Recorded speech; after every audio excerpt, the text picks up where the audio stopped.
What is going on, everyone? Welcome to another Flesh and Blood classic constructed tournament here at the Haven Games in Castleberry, Florida. Who's excited for some constructed? I am. I think it's awesome. We just had the Pro Tour in Lille. That breakdown has been amazing. Those commentators have been awesome. Flake, just everyone up there. The Pro Tour has just been really fun to watch. Really fun to see what decks come out of that. Lots of Briar. I didn't expect to see so much Briar. I expected to see a lot of Briar, but I didn't expect to see as much Briar as I actually did. But it's been a lot of fun to watch that Pro Tour event. And here we actually have a couple heroes who didn't make that top cut in Flesh and Blood at the Pro Tour.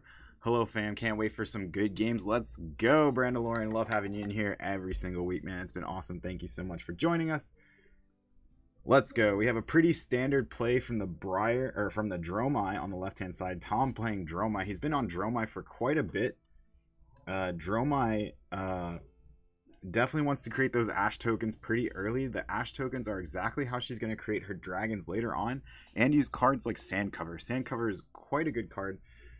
Able to block 4, getting around cards like Dominate, and it's just another D-React. So anytime you can give up 1 card for 4 damage is pretty good.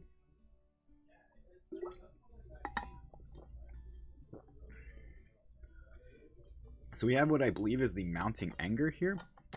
It is 4 damage and go again.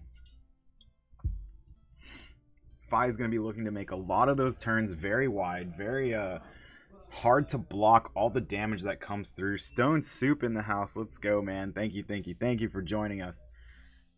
Oh, Tom already giving up a piece of equipment here, blocking with the Ember Maw Centipede and his Iron Rot leggings.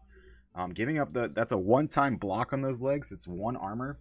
So he's giving those up already. Doesn't want to let the first attack hit. But we have the Ember Blade here. Searing Ember Blade coming in for another 3 damage. Because it's Chainlink 2 or higher, is going to have go again. A lot of what Fi wants to do is create these big Chainlink turns. Lots of Chainlinks, lots of stuff. It's very hard to block everything all at once. Tom actually going to take the hit from the weapon. It's one of the safest hits to take is actually from the weapon. No on hits there. Doesn't really do much other than, you know, another Chainlink for Mask that actually does hit. Looks like we have the Lava Vein Loyalty, which is actually the blue Lava Vein Loyalty, coming in for 1 damage and go again as well.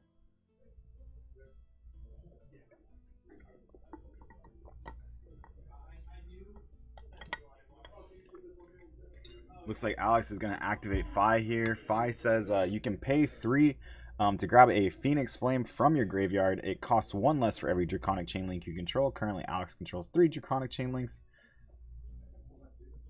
So that means it's free. He's going to play the Phoenix form. It does get buffed by the gloves, the Tiger Stripe Shuko.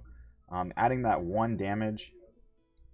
Looks like Tom is actually going to block 3 damage here with the attack there, able to block it out, not letting Alex have a mask trigger. So Mask of Momentum has been one of those really key pieces of equipment that have just been very key for ninjas ever since the beginning.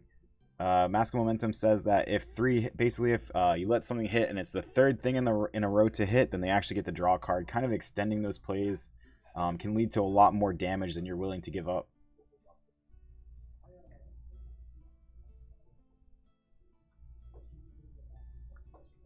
This is another game I never got to play that I wanted to. Not sure exactly what happened here. It sounded something like Alex might have pitched the wrong card or maybe bottomed the wrong card. Not really sure what happened there, but looks like we're going to get it resolved pretty quickly. Move on to Tom's turn.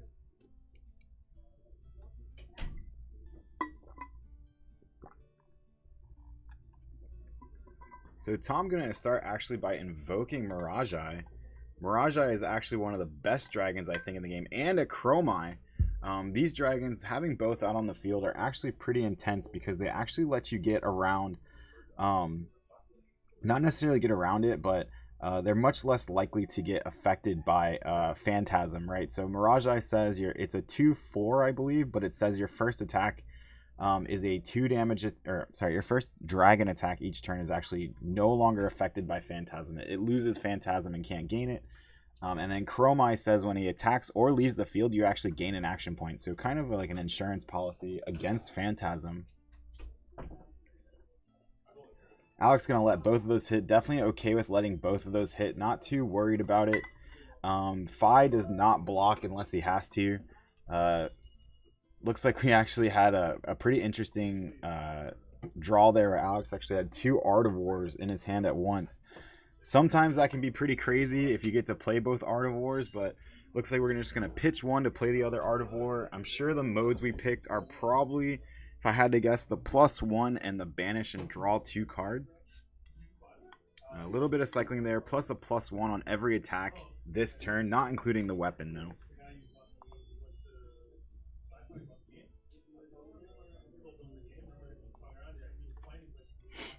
So Alex still trying to decide. He knows what he wants to pitch. He wants to pitch that blue. Trying to figure out what he actually wants to pitch it for. Might not have the starter card that he actually wants in his hand.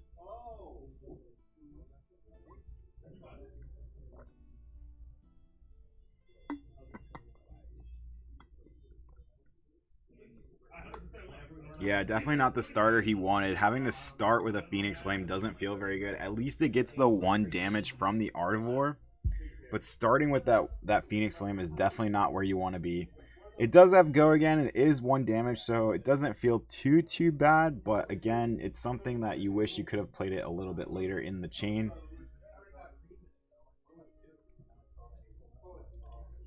Looks like we're going to actually attack the Mirage Eye with the Lava Vein Loyalty, unable to block that. And actually, if Alex can hit the dragon, the other dragon, the Chromai, that is 3 consecutive hits. So both the dragons will go down, and we're going to trigger Mask, drawing an extra card. And that is one of the downsides of these dragons, you know. It's still out to be seen how much it really matters. But, you know, the fact that the dragons actually, you know, trigger on hit effects just doesn't feel very good when you're on the other side of the table. Now, another thing to note is they did soak up a lot of damage there, right? So all that damage that Alex threw at dragons was, you know, damage that wasn't coming at Tom's face. So he's able to kind of soak up that damage with the dragons. But, you know, this is a huge lava burst here. 7 damage after the lava vein, or the Brando Cinderclaw. Tom's going to block with 2 cards, take 1, go to 33. Alex was able to put in some work there, put in some damage, and clear dragons. Whereas, you know, a lot of people, they're not really happy with Prism right now because, you know, if those were auras, then the turn would be over. Alex would probably only be able to clear 1, not necessarily 2. Whereas not only was Alex able to clear 2 cards, he almost got a little bonus from it, from getting able to draw a card off Mask of Momentum. And Tom left with no cards in hand. I'm sorry, 1 card in hand and no dragons on the field. We're just going to see an Arsenal pass going into Alex's next turn. Alex not having to worry about dragons here. He's going to attack with another Mounting Anger. 4 damage. Go again. Tom actually has the sink below for it. Doesn't choose to sink, it looks like. Tom's hand's kind of awkward here. He does have a dragon. He does have some reds in hand. Another dragon he does have is the Vincerikai. Vincerikai is a 3-costed dragon, I believe, but it's a 6/1 that says if it deals damage to a hero, it actually deals 3 more arcane.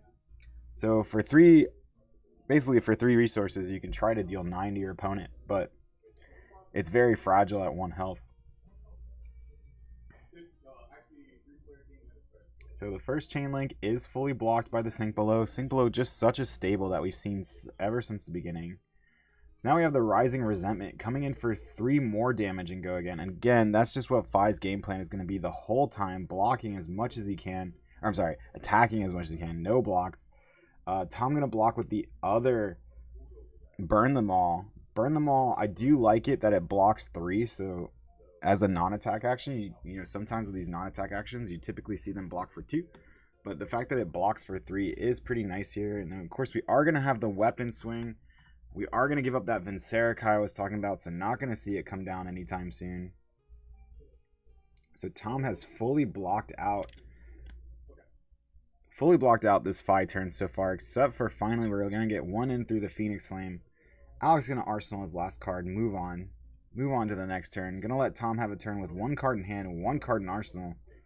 I believe the 1 card in arsenal is actually a Yenderai. So Yenderai is a little bit more difficult for Fi to deal with. It does come into play with that endurance counter. And so an endurance counter says it prevents the first 3 damage that Yenderai would take. But of course you can get the endurance counter to pop off. If you throw like any amount of damage at it. So even if you hit it for 1, the endurance counter falls off.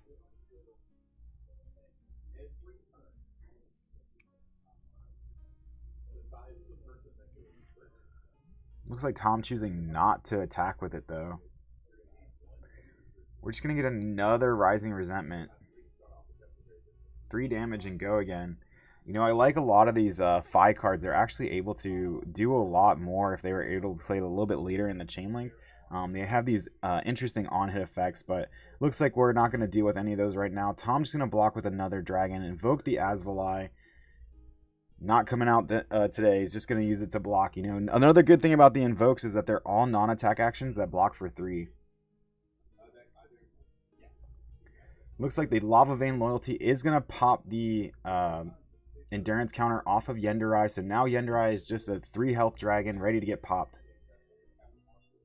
Man, the stream looks so good. Very high quality content. Keep up the good work. Hey, I appreciate it a lot, man. We're working on it hard out here. We actually have some people working on layouts for us, and we'll be able to. I'll shout out those people whenever the layouts are ready to go, and I'm very excited for it. And we have a lot of good stuff coming to the stream, and I have a lot of people to thank for that. So it's not just me, and I really do appreciate the kind words. Thank you so much. So finally, the Blaze Headlong, 4 damage. 4 damage, go again.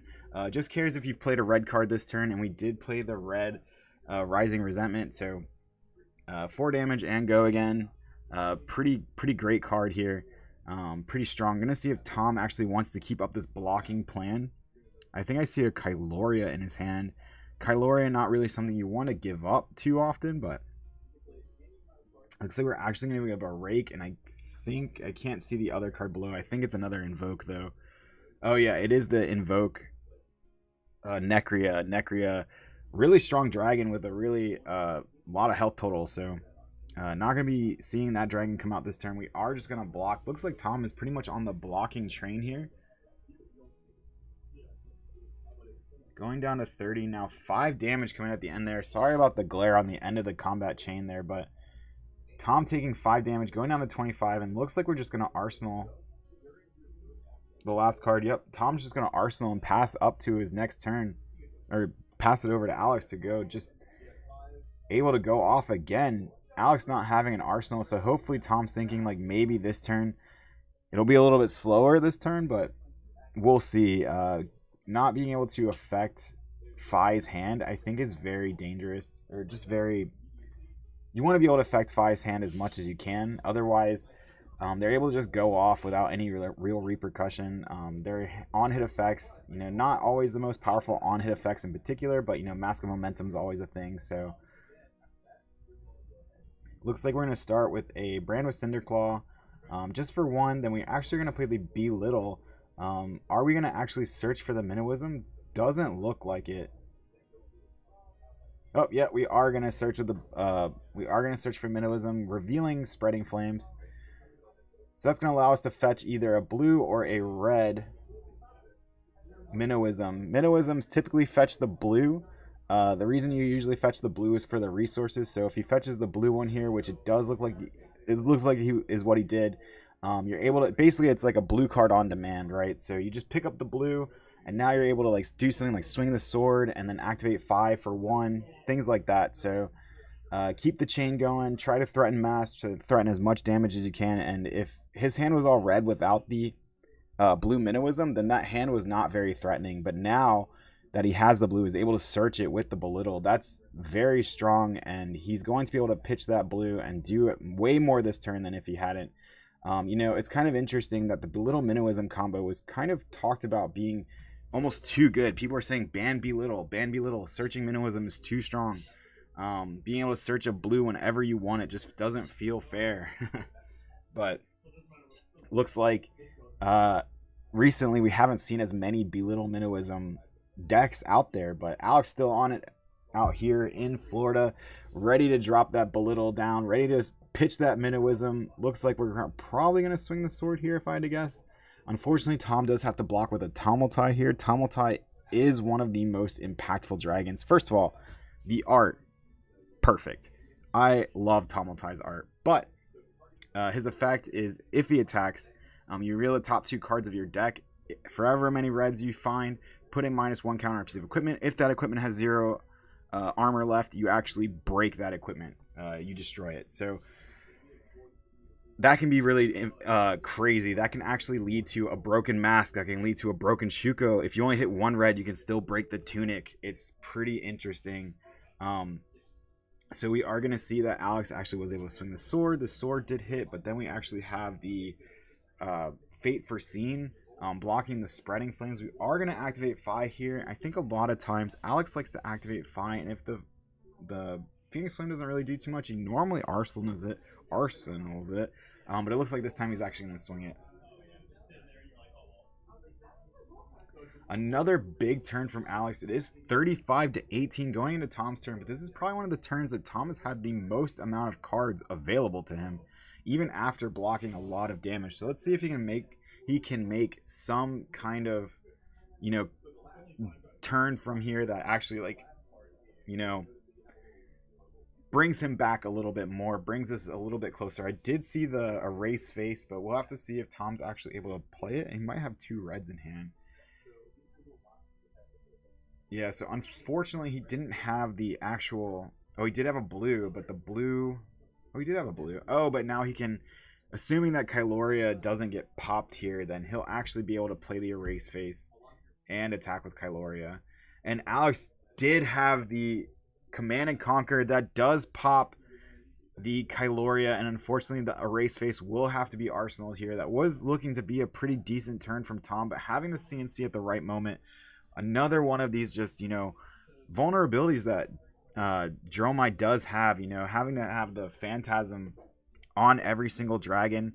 If it gets popped, it gets popped. And unfortunately for Dromai players, the Phantasmal Footsteps that are available to having the actual pop there does feel pretty bad.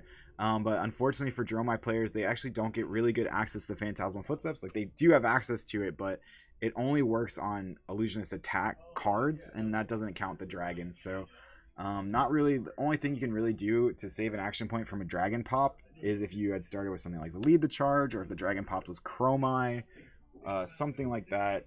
Some other way to gain action points. So it looks like we're going to start with another Belittle being blocked with another Necria. Do you think Phi is a bit oppressive? I actually don't. I think Phi right now is probably in a really good spot. I know it doesn't always feel that way, but he's very, very, very susceptible to any kind of disruption. Any kind of tax, or especially if you hit his hand in any way, really does actually lower the power level of the deck. What I think Phi does is, if you aren't playing disruption, you're playing some kind of mid-range, kind of like a Dromai, kind of like a lot of these Oh, do I think Dromai is oppressive? I don't think Dromai is oppressive at all. I don't think Dromai is bad. I don't want my reaction to come off that way. But definitely not. Jay Lockwood gifted a tier 1 sub to Brandalorian. They've gifted 27 subs in the channel. I didn't realize it was that much. So thank you so much, James. Thank you. That's awesome. Yeah, those subs are really great for you guys. They I guess it makes it so you don't see any commercials, and then eventually we're probably gonna have all kinds of emotes and everything. So definitely really appreciate those subs, and definitely appreciate you just watching in general. So back over to Tom's side. Looks like he did play the erase face this turn. So I think Alex didn't block it at all. So none of his attacks will be Draconic this turn. That does kind of matter because Phi's ability counts Draconic chain links. So the fact that none of them are Draconic makes it very hard to activate Phi. You basically would have to pay 3 to activate Phi if you wanted to. So we see the Mounting Anger being played for 4 here. Again, none of these cards will be Draconic, so not sure if the sword counts Draconic Chain Links. I'm pretty sure it does. It wants to be the 2nd or higher Draconic Chain Link. So the sword will never have Go Again this turn either. So interesting way to have to like get through this. But here we have the Phoenix Flame for 0 and Go Again. James out here doing the Lord's work. Thank you so much, sir. Yeah, absolutely, dude. Gifting that sub was huge. Oh, and James has the founder badge. I love it. That first there, one of the first. I don't know what the threshold is to have the founder badge, but I know it has to be one of the first people to show up to and sub to the channel. So, you know, I just really appreciate the support that everyone here has given me so far, and I'm glad to have you here. So, looks like Tom was able to play another Erase Face. These are the kind of cards that are gonna get him back into the game, if at all. So, he needs things like Erase Face and like that Sigil of Solace that's in his hand. You know, get that life total back up, not be as threatened by every single attack that comes from Alex's side of the table. Looks like Alex is actually getting ready to pitch an Erase Face of his own. And, you know, I just want to talk about Erase Face a little bit. So people were saying, like, is this as good as Command and Conquer? And, you know, in some ways, in some situations, I would say it's actually better than Command and Conquer. You know, for what it does against Viscerai, what we're seeing it do against Phi, I think Erase Face is one of those cards that you should have a playset sooner rather than later. I don't know what 2.0 is going to mean for future print runs and distribution, but I would just make sure that I had my copies, absolutely. And if you want to get your copies, make sure you get them at thehaventabletop.com using that promo code you see at the top of the screen, helping me out a little bit, saving you guys a little money. But yeah, I definitely, not just a plug, I do actually think that Erase Face is a card that you should have access to in the future. I think as long as talents are a thing, Erase Face will probably be a card that you want access to.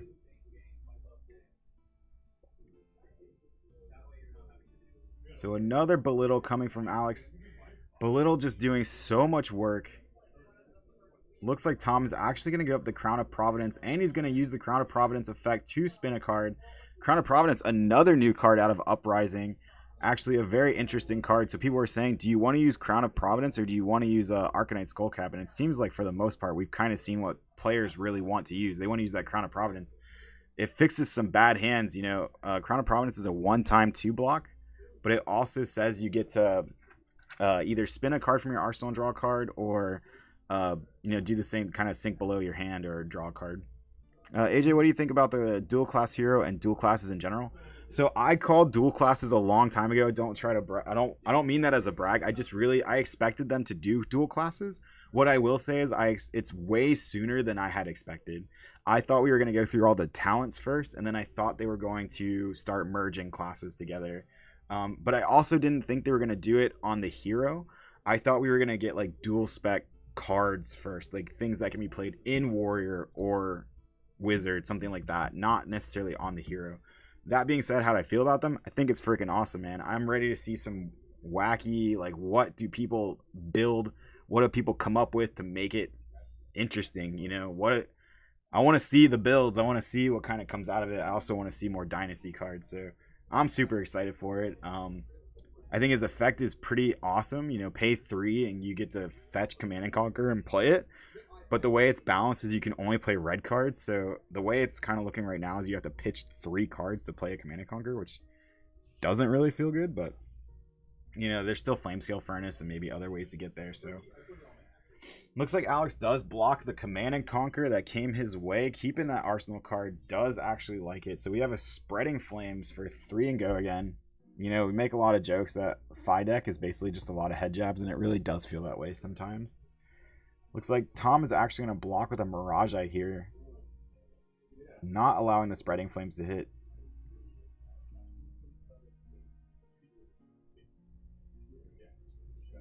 And then we have the Brand with Cinderclaw. Looks like a red version coming in for 3 and Go Again. I also want to shout out a big member of the community. Those Go Again tokens that you're seeing Alex use were actually made by one of our community members named Matt Pollitt. You've seen him on stream before, and he made those for me kind of on a whim. He's like, hey, would you like this? And I was like, sure, I'll see what's up. And he made these Go Again tokens. They're actually out of wood, and I think they're really cool. I just want to shout him out a little bit, thank him for that. So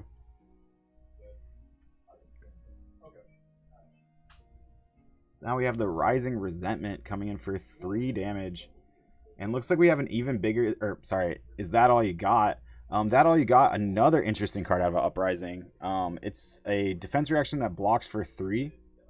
But what happens is if the card that it blocked was 2 or less when the combat chain closes, you draw a card.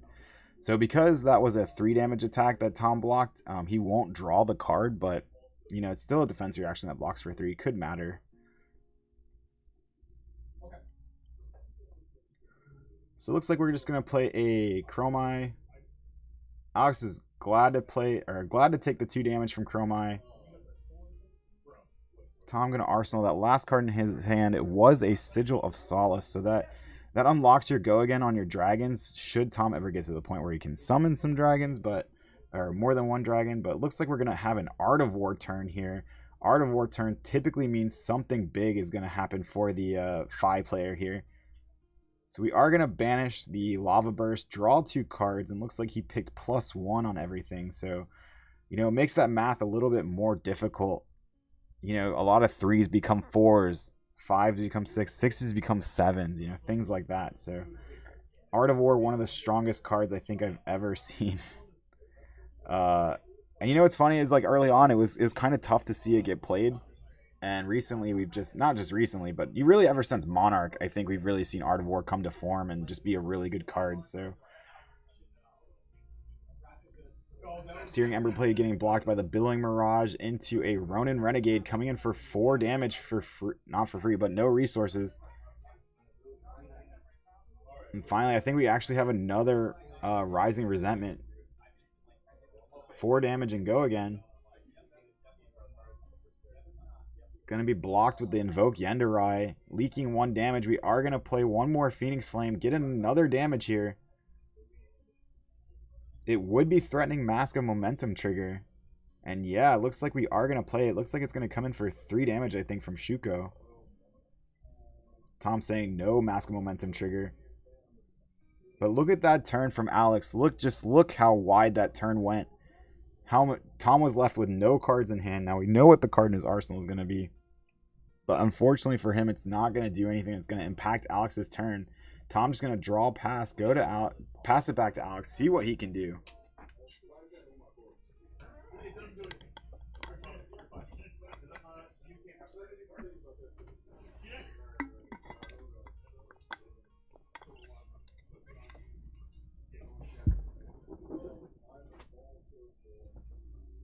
Rising Resentment, another Rising Resentment for 2 damage. Go again. Tom probably actually thinking on whether or not he should actually take this one. Oh, looks like we are going to get our first block with the Flamescale Furnace.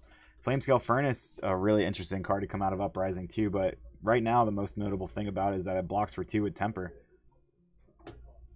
Searing Emberblade coming in for 3 damage and go again. Searing Emberblade, you know what's funny about Searing Emberblade compared to, like, you compare it to something like Rosetta Thorn, you say 2 for 3 go again. That doesn't sound very good, but the fact that it's Draconic and the way the synergies work with Draconic is really interesting. Kind of to the point where, you know, it makes Searing Emberblade feel like a good weapon, you know, compared to Rosetta Thorn's rate of 1 for 2 and 2. And wow, a Blaze Headlong coming in for 4 damage, you know. Blaze Headlong is really just another fancy Scar for Scar, but sometimes it just feels too good. 4 damage, go again for free. Being blocked by the sink below. Tom out of cards, I think, again. Oh, no, he has 2 more cards in hand. We are going to get a Phoenix Flame coming in. Phoenix Flame coming in for 2 damage thanks to the Tiger Stripe Shuko. Does have go again, and it looks like we're actually going to Tome draw 2 cards here. I love the fact that Alex has put Tome in this deck. It's amazing. It's something that you just don't see very often. Yikes, Alex has pretty much been in control of this match from the get home. Fi is really strong. Yeah, Fi is really strong. So Fi, again, I think if you're not hitting Fi's hand or controlling him in some way, that's where he gets to go off. That's where he gets to do whatever he wants. But if you are controlling him at all, especially hitting his hand, it doesn't allow this to happen, right? It doesn't get this out of hand, and hopefully you can kind of keep him, you know, you can cool him off, keep him in control, and not let this get to this point.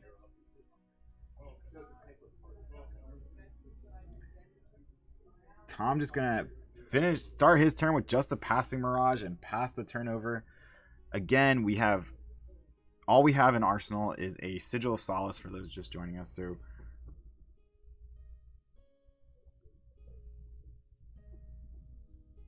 Alex actually having to pick here what he wants to play, what he wants to start with. Does he care about this passing mirage? I would say at 20-3, when you're in this much control of the game, you probably are going to let that passing mirage stick on the field a little bit.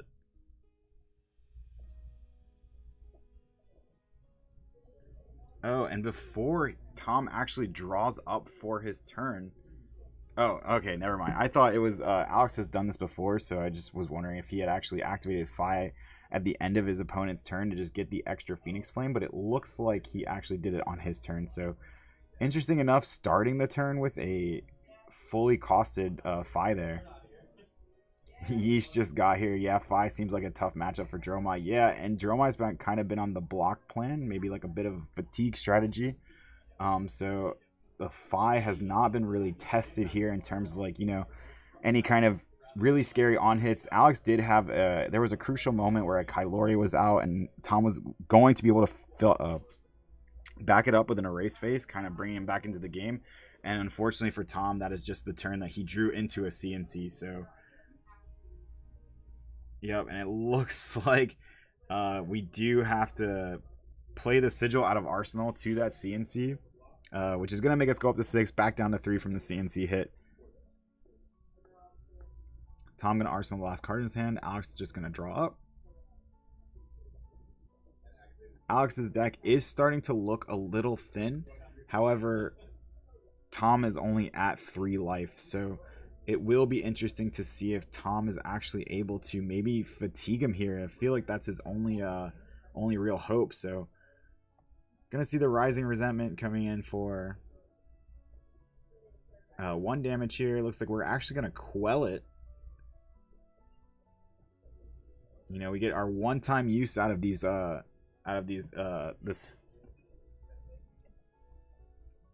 this piece of armor. You can quell as many times as you want in a turn, but once you've used it for that turn, at the end of the turn, you have to either activate its ability, destroying it, creating an Ashwing, or you have to just destroy it. Like, you won't have it for next turn. So Searing Emberblade getting blocked by the Billowing Mirage here. One thing to note is that, very contrary to what Phi can block for, Dromai's deck almost exclusively blocks for 3. I think only a few things that are typically in the deck, like Rake the Embers is a 2 block, but most things, including the Invokes, are 3 blocks. So the Invoke Vincerikai is going to block the Phoenix Flame.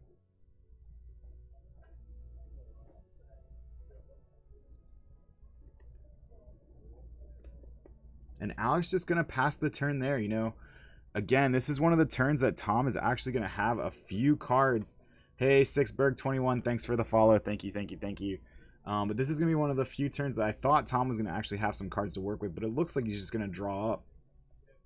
He still has that Passing Mirage on the field, so if he ever does get a decently sized dragon to resolve, he will actually get to play it without attack with it without Phantasm for the first time. But it looks like the Rising Resentment is going to come in for 2. Going to block with another Passing Mirage.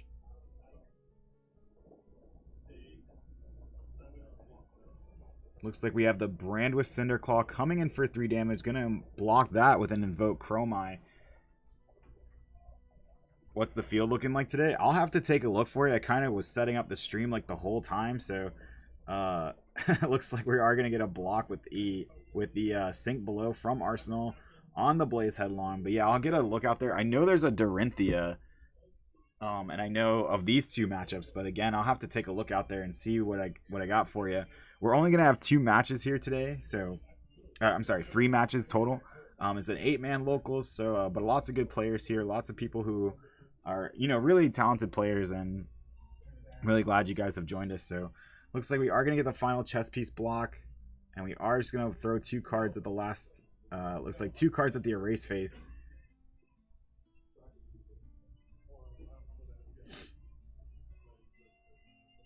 Tom actually looking like his deck is getting pretty thin too. Alex, one of Alex's attacks every single turn is actually the sword, so that's not burning a card in his hand, as far as like hitting the graveyard. So, and another one is you typically Phoenix Flame, so that also kind of recycles itself. So interesting enough to think about that that's not actually affecting his cards in deck. And I think we might have cycled in Tom's deck by now, because I think I want to say that these Burn Them Alls I've already seen. And I think that Sigil of Solace I've already seen too, but I could be wrong here. It's like we have a Searing Emberblade. We're going to probably Sigil here, so it does hit, but then it goes back down. Are going to activate Fi here, get the Phoenix Flame, come in for 1. Going to force the last card out of his hand, and that is going to do it. Alex is going to take game 1. Looks like the Fi was actually able to keep the pressure on the entire game. That deck was getting pretty low, though, so Tom might have been able to hold on there with just a few more blocking cards, but unfortunately, he's not going to be able to do it. Alex will actually move on to being 1-0. We have 2 more rounds for you today. We're going to keep finding the top table, see what gets there. I know we have a Viserai. I do believe we have a Dorinthia, so I'll definitely try to find an interesting match for round number 2. And then whoever's playing for that first place spot, we'll definitely keep in round number 3. So that being said, I'm going to get some water. We're going to move to the Be Right Back screen.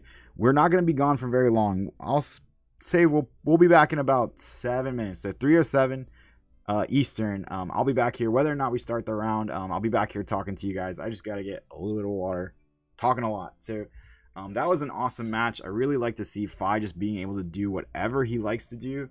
But also want to see how he does maybe against some disruption. Maybe something that hits his hand. Maybe a little bit of ice. See if we have any ice in the field.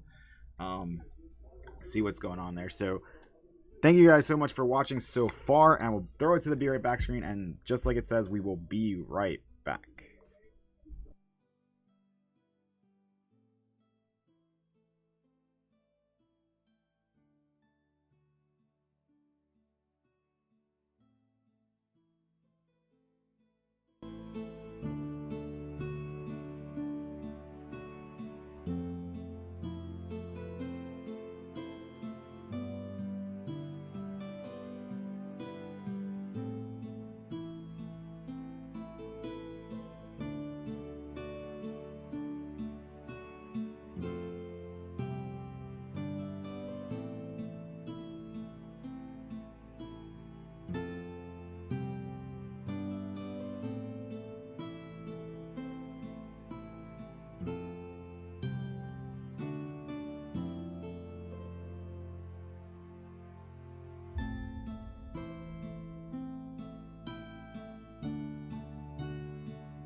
All right, welcome back to round number 2 here at the Haven Games Classic Constructed Armory event. This is round number 2 of 3.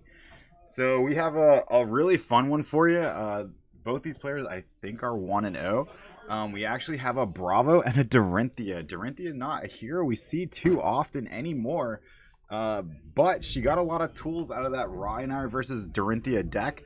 So interested to see kind of how she maneuvers this a little bit. Now, I do know a little bit of backstory with Jamie's deck, that Jamie is actually playing a very a really aggressive Bravo that can play a lot of disruption. So, but Dory is one of those classic, it can be played a little bit mid-range, so it can be played, they do have access to things like Steelblade Shunt. One of the... Oh, that is my voice. I don't want to hear my voice. But yeah, Steelblade Shunt, one of the best rated defense reactions. 1 resource for 6 block on the red. Pretty good there. Can we also talk about Jamie's blinged out Bravo? Look at that Bravo. I don't know what language that is. I think it's the Spanish one, but I could be wrong. Can't really make out the letters from here, but that Bravo is fresh. But Bravo, is going to be bringing a lot of pain, a lot of on-hit effects. A lot of things that can make Dory's life a little bit more difficult. I do like, this is kind of a classic battle here. One of the original, 2 of the original heroes battling it out here in an Uprising meta. No talent. We have gotten a little bit of a teaser that Dory might actually end up, talented. And I'm excited to see that. I do want to see Dory actually do pretty well here. And I do want to see what she ends up with that talent. We got that lore story where Dory kind of goes Super Saiyan, for lack of a better term for it. And I hope that leads to some kind of crazy talented Dory where she just goes off. I'm ready for it.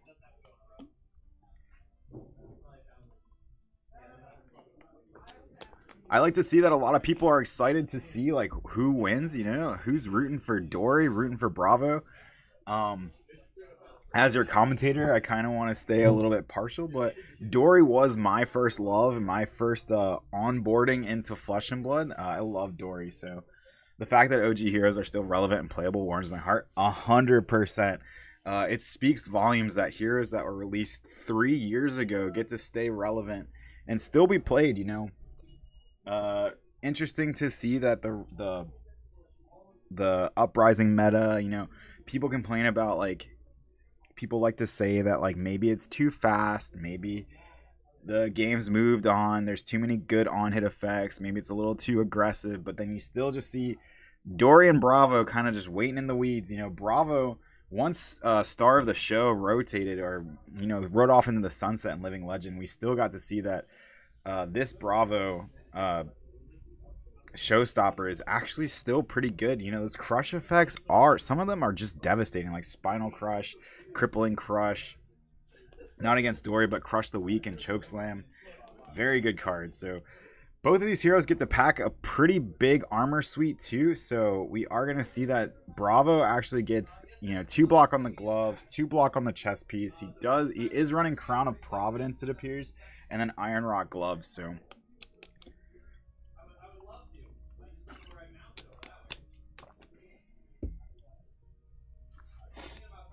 it looks like we're going to see a pretty classic Dory play. Just going to pitch a blue, swing Dawnblade for 3, Arsenal and pass. Looks like we were really just filtering there, maybe just a little bit.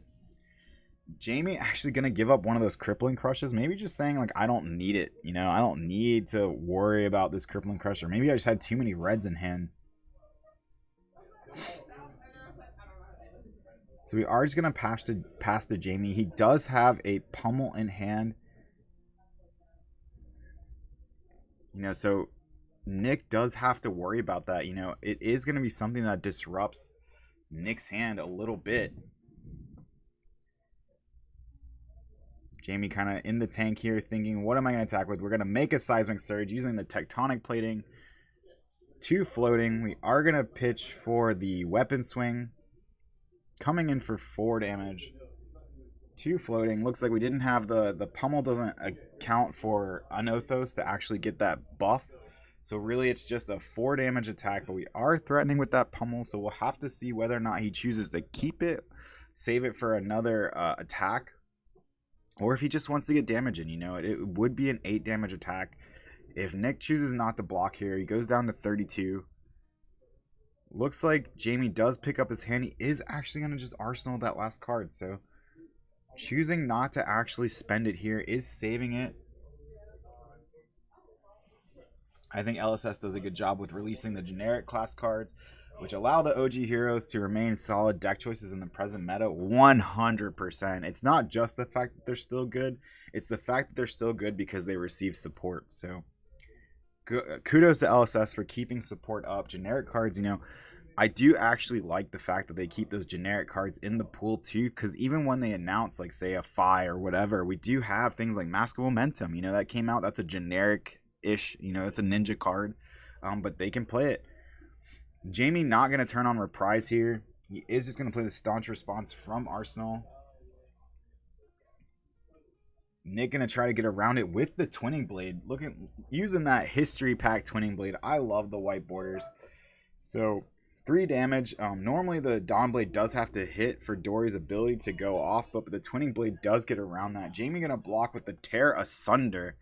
Tear Asunder not going to be doing its thing this time around, just going to block it. And that's another thing I love about Flesh and Blood. You know, every card is kind of modal in a way, right? It has so many different things it can do. It can pitch, can block, you can actually use its effect. Awesome game. I really hope we get some fresh blood into the game. You know, let's get as many content creators in there trying to get new players into the game, because I think right now is probably one of the best times to join the game. Every hero can do well at an Armory. Every hero is super flavorful, so awesome to see that.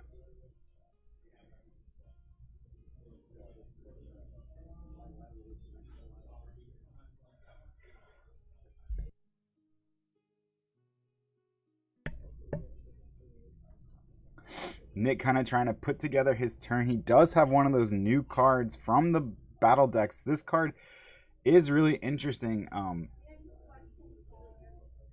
What it does is it gives Dawnblade go again, and every time it hits, it actually gets a counter, and those counters don't fall off unless they would fall off normally, like, you know, through Dawnblade's effect. So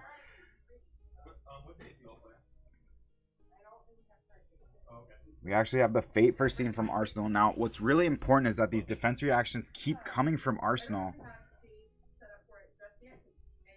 Because they keep coming from Arsenal, it doesn't turn on Dory's kind of signature mechanic, which is Reprise. So Reprise, if you don't know, anyone who's new here, Reprise cares if they've blocked from hand, and the fact that Jamie's doing everything he can not to actually block from hand turns off all of that. So looks like we're just going to get a vanilla Anothos swing. Jamie does still actually have 3 cards in hand.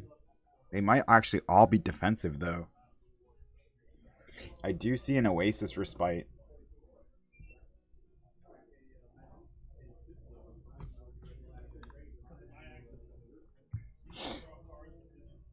Nick really thinking here. You know, the life totals are still pretty high, 40 to 36, but every damage can matter, especially, you know, the Bravo can kind of jump on top of the warrior player here and get to a point where they're just putting on so much pressure and coming in with these really devastating crippling effects that make it really hard to come back into the game. So looks like it's just going to be the Anothos. We go down to 32 on the Dorinthia side. We're going to play the Warrior's Valor, a classic warrior play here. Warrior's Valor into the Dawnblade. Dawnblade going to have go again from the Warrior's Valor if it hits. And it looks like Jamie is going to not let it hit. If I had to guess here, the Warriors, or the Oasis Respite is probably going to be the card that gets played here. Jamie waiting to see if any defense reactions get played first, or attack reactions.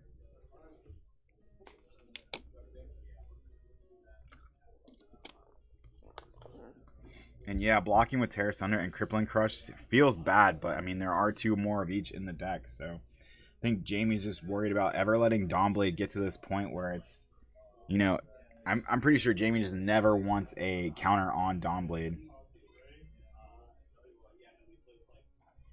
And Nick just going to play the Singing Steel Blade for the +1, not getting the reprise effect. But this will allow it to hit. But it looks like Jamie's actually going to decide to Oasis Respite the +1, not allowing Dawnblade to get in there.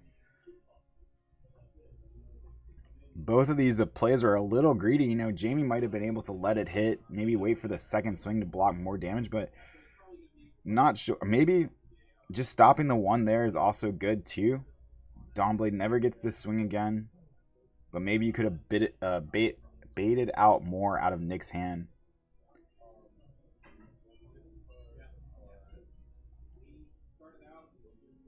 Just another Anothos swing. And, you know, you keep taking these Anothos swings. You only have, let's say you never block Anothos and it never goes to 6. You only have 10 turns, which sounds like a lot in today's Flesh and Blood. But really, if you're not putting on the hurt on Dorinthia's side, if you're not, you know, coming in with a Dawnblade that has any amount of counters or any buff damage,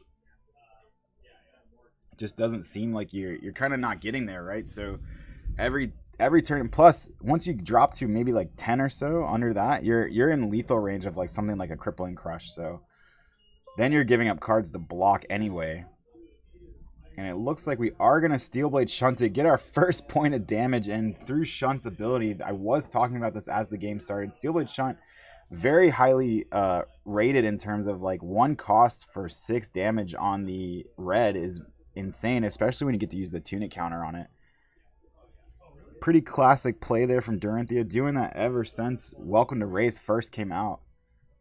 Use the Tunic counter for the Steel Blade Shunt, get that point of damage in. You know, a lot of times, back when I was playing Dorinthia, back in the day, you would win the game on a Steel Blade Shunt.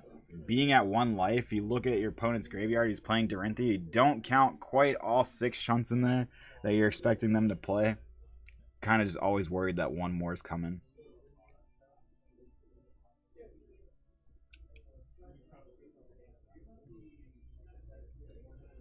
And the Dorinthia player just going to play the Out for Blood here. Out for Blood, I'm pretty sure the Fate Foreseen came from Arsenal, so the Out for Blood reprise effect to buff the next attack not on, but this does make it go to 8. And Jamie actually has the Oasis Respite again. And this is kind of where Dorinthia just has a hard time getting over any kind of defensive deck if they're playing properly, not turning on reprise, not giving you free reprise triggers for extra damage, extra card search, all that good stuff. Looks like we're just going to get another Anothos for 4 damage. Going to save that last card for the Arsenal.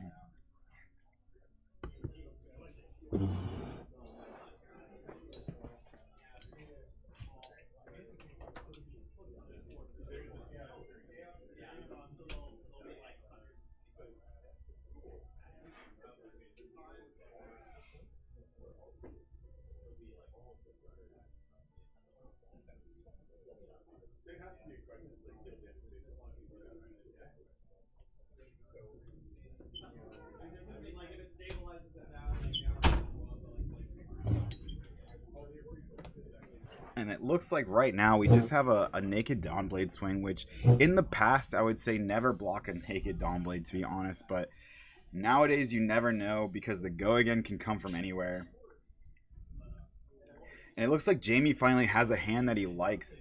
You know, but then again, the Dawnblade, Jamie falling into what I just said, never block a naked Dawnblade. It sounds funny, but sometimes when you just block it, you turn on like reprise effects that go fetch the card they were hoping to get in the first place. So Jamie did have the big hand for the Spinal Crush with the Bravo effect. Dominated Spinal Crush, coming in for 9 and dominate. Do you have a Steel Blade Shunt to get around this?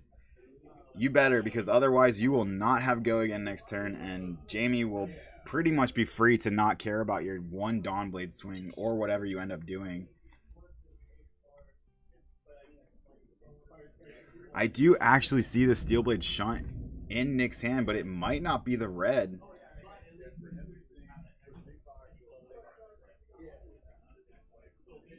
If it's not the red, he would have to give up a piece of armor, which doesn't feel like the end of the world. You know, if you have to. Now, what Nick's probably thinking is, really wish he did this a turn later so he had that Tunic counter to be able to actually pay for the Steel Blade Shunt. Looks like I see a Glint the Quicksilver and a Twinning Blade in his hand.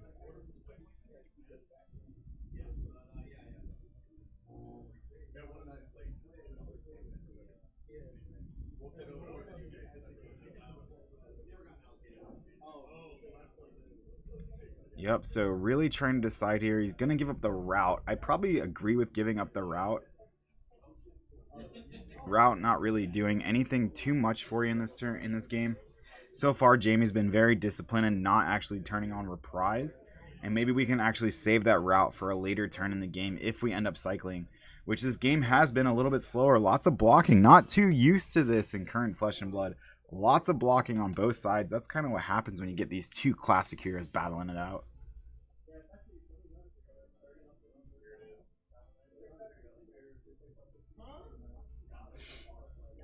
Now, if you're on Nick's side of the field, you do have to start thinking, man, I need to get some of these cards to matter. He can't just keep blocking from Arsenal.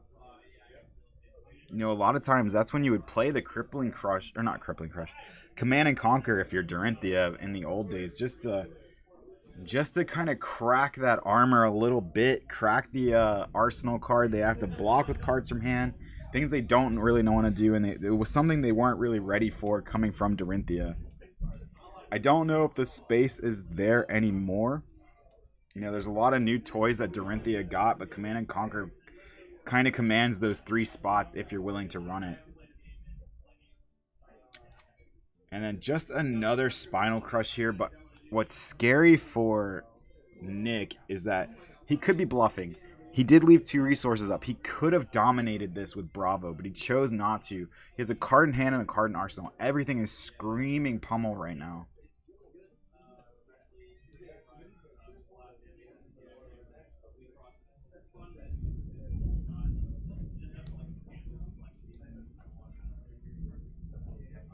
Will Nick choose to block this? How will he do? Man, blocking against Dory always gave me headaches. The mind games are real. It's kind of the mind games on both sides right now. You know, that Bravo is actually thinking about... He's had to block a lot. Now Dorinthia has to block. Does he have the pummel? Does he not have the pummel? A lot of times you can leave up 2 resources and show that you have a card in hand and a card in arsenal and kind of fake your opponent out.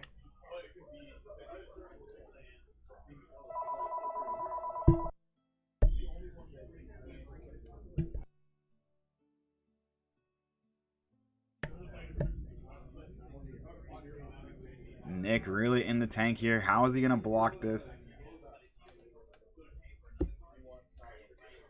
Out for blood and the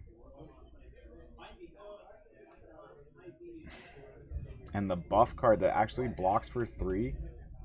Looks like he is going to block 6 damage, and he is going to eat a pummel here. It looks like a blue pummel going up to 11. So going to take 5 here, get crushed, and actually lose a card from hand as well.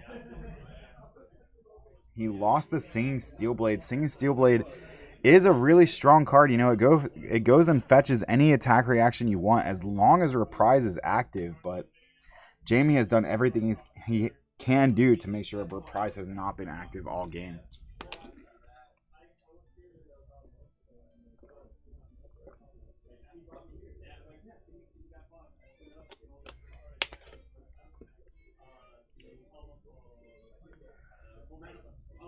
So really just Nick kind of has to pass here. He's going to tear... Jamie's going to tear Sunder into an Anothos. And I will tell you this. This feels like one of the most unfair plays in Flesh and Blood to me. The fact that Terra Sunder works on the weapon, the fact that it makes it a 7 breakpoint and gives it Dominate and gives it the on-hit effect of discarding 2 cards. Now, the one sort of silver lining is that Dorinthia actually gets to choose the cards, but really, it just doesn't feel good if you're on Dory's side of the table right now, unless you have another shunt. You could shunt and use the boots, maybe block that one that way, but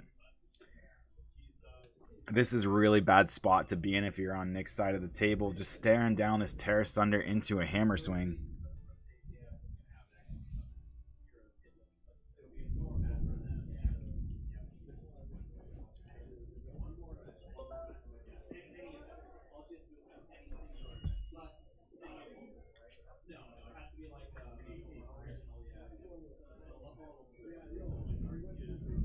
And it looks like we're just going to block 3. Block 4 with the boots. Do we have a defense reaction in Arsenal? Doesn't look like it. We're just going to take it. You know, we just saved as much damage as we can. We're going to have to discard 2 cards here.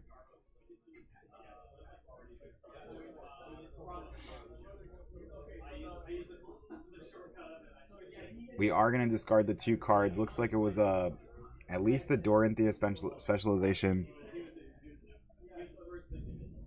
Steelblade Supremacy. Steelblade Supremacy is a really good card here, but it looks like we're just going to get the Dawnblade swing for 3. Maybe we sneak in 3 damage here. You know, Jamie might be looking like, hey, this isn't really scary to me. It's pretty much a naked Dawnblade. There's no resources floating. There is a card in Arsenal.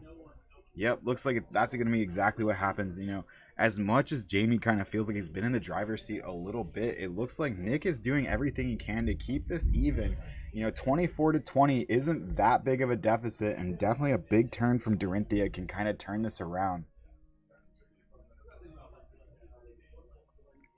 Jamie gonna pitch that Pulverize to make a Seismic Surge token. I almost said Spectral Shield. Make a Seismic Surge token, then pitch the Choke Slam to swing a Nothos for 6. You know, 2 cards in hand and a card in Arsenal. You are still worried about a Pummel here.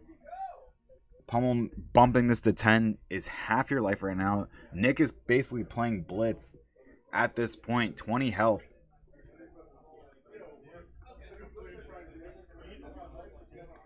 And Nick gonna risk it. You know, he's taking the 6 damage, moving on. I want a turn now. You Spinal Crush me last turn. I'm not giving you cards. I'm gonna see what I can do. We're gonna Sharpen Steel into the Dorian specialization, into the new card from the Blitz deck. You know, go again. This is a huge turn. The only thing missing is, to me, is Iron Song Determination to give it Dominate. Because really, right, the way it looks like to me is if Jamie blocks us out. So 3, 4, 5, 6, 7, 8. So 8 damage, go again. Get a counter if it hits. Draw a card if it hits.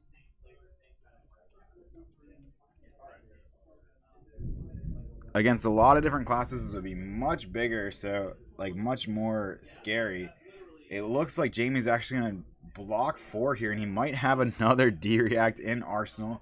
Not turning on Reprise at all.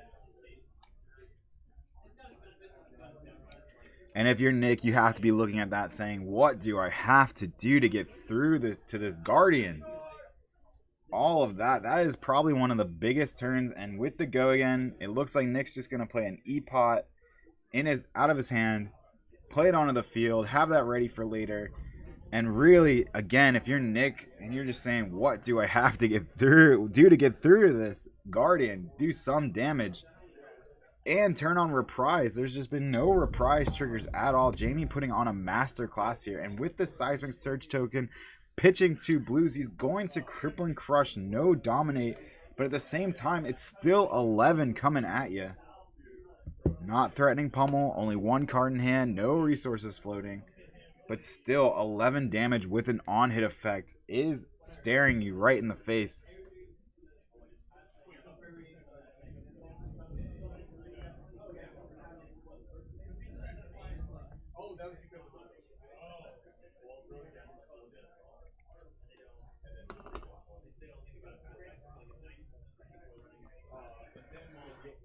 Nick really in the tank thinking, how am I going to block this?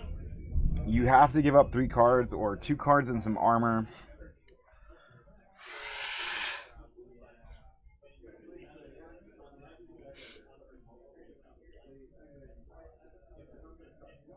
Definitely gonna, I think we're going to see some armor blocks here.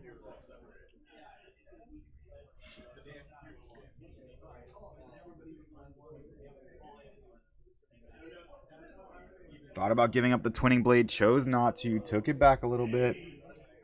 What 2 cards are you going to give up? Looks like we are going to give up the Twinning Blade. Looks like we're going to get rid of the Iron Song Response. Really in the tank on this one, really having to decide. Wants to do what he can to get back into this game. If he gives up 1 piece of armor, that does make him go to 8 block, only take 3 here, go to 11. It's exactly what's going to happen. Go to 11. Use that first block on the Arcanite Skullcap. We still have 2 cards in hand, so we're still able to pitch and actually throw a Dawnblade at Jamie. We're actually going to use the Tunic counter. Play the push forward. I think that's push forward.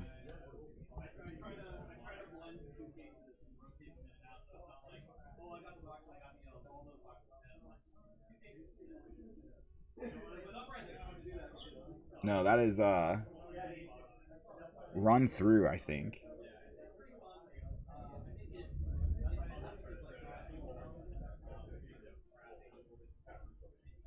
Not run.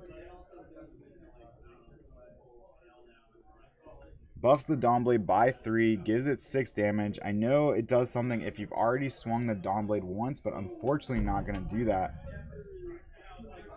Jamie knows Guardian like the back of his hand. There's something to be said about playing a deck you feel most comfortable using. 100%. 100,000,000%. I will say this. If you want to play the best deck, you better put in the reps, because just playing the best deck in Flesh and Blood is not enough. You need to actually put in the reps, not just know what your deck wants to do, but kind of what Jamie has shown here today in this game. Know exactly what your opponent's deck wants to do as well.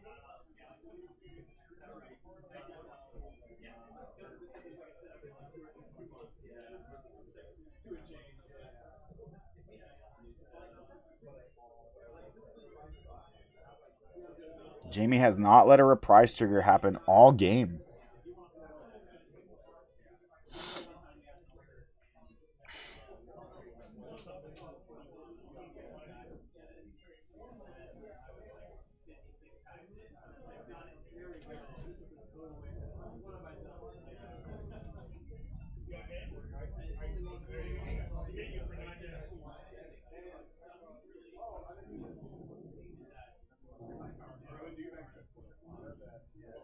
Plow through. I was very close. Plow through. So back to Jamie's side, I think here. So yeah, we are going to pitch the Rouse the Ancients into the Command and Conquer. Now, this is kind of a not so strong Command and Conquer on its own. I mean, its effect is not really active right now. Other than what it does do is Nick actually has a Steelblade Shunt in his hand, but that is turned off due to the fact that Command and Conquer turns off defense reactions. But then we see the Pummel, and unfortunately he tries to play the Steelblade Shunt, but Jamie does remind him that unfortunately you're not able to do that. Have to discard a card, go down to 7 here. Jamie kind of just doing what he wants to this Dorinthia, not letting the Dorinthia player get where they want to go. Jamie has really done a good job, and Nick has done a good job at the same time. You know, he's had to eat these. He's had to get through everything that Jamie has done so far, and it's been pretty difficult. And to keep the life totals as even as they have been is kind of a testament to how well both these players are piloting these decks.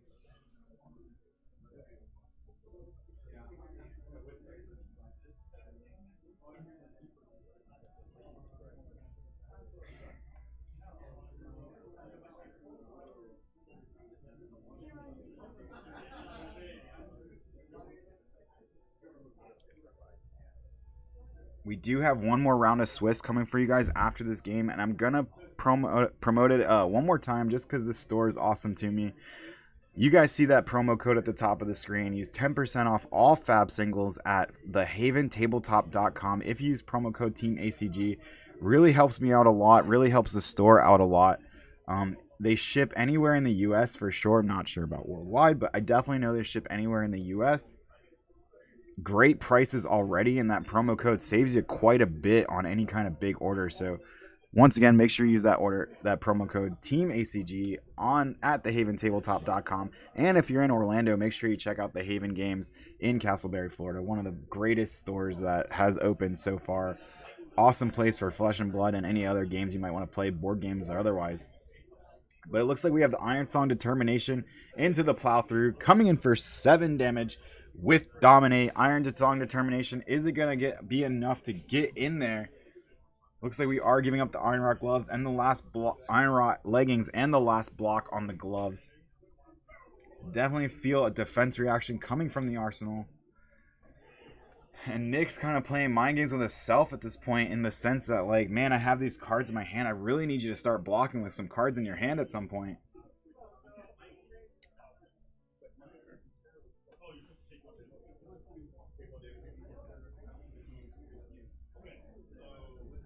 What a great game for round number 2. You know, this is kind of the winning into the final round, you know, the way it works. And if you've ever been to one of these smaller locals, it is kind of like a winning into a bigger tournament. So, like, basically there's only 3 rounds, so the 2-2-0s that we're going to have at the end of this round are pretty much playing for the final spot, that first place finish.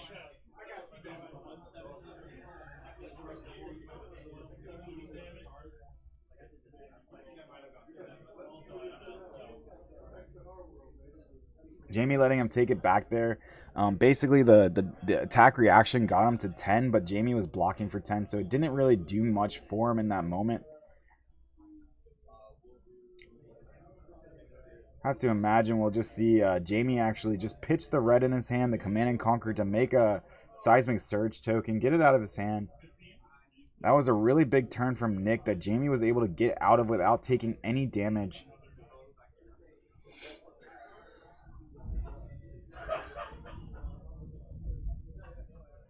And here's something I don't see very often. This is Nature's Path Pilgrimage, I believe.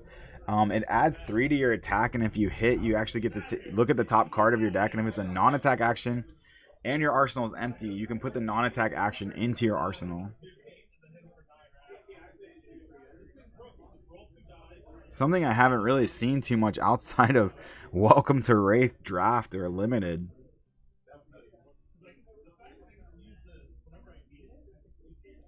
Dawnblade coming in for 6 damage. Is Jamie gonna end up taking it? Does he think that he has the block or the game if he doesn't? And looks like we're just gonna play the Iron Song response to get it out of our hand. Or get it out of our arsenal, that is. And he actually does hit. He hits another Nature's Path Pilgrimage. I love it. I love seeing that actually worked out and he actually got a card. I did try this card early on in the Welcome to Wraith and maybe even the Arcane Rising meta while I was still playing Dorinthia. And I always hit my attack reactions off the top.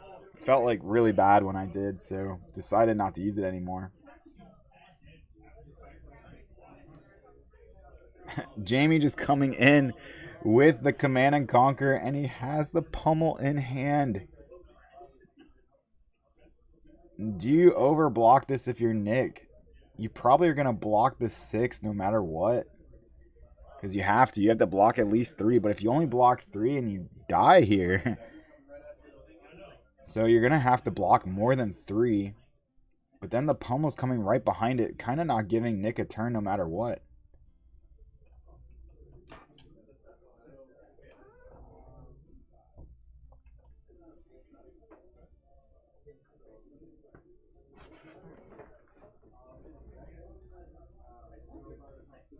Yeah, nice to see players using a unique tech that most players don't play. Totally agree. Totally.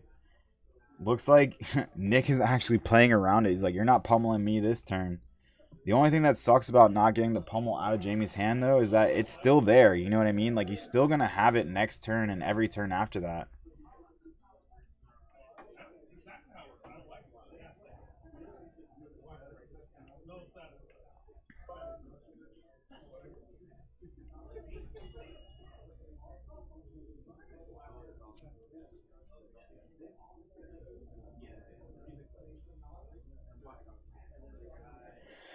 So another Nature's Path Pilgrimage into a Dawnblade swing, coming in for 6 damage. Is he able to actually connect with this one, though? Is Jamie... looks like he's out of options, right? In terms of not letting the reprise trigger be affected, but... no cards in hand, no cards in arsenal. Don't have to worry about just 6. The only thing you have to worry about is, do you want to let him have a chance at another non-attack action in his arsenal?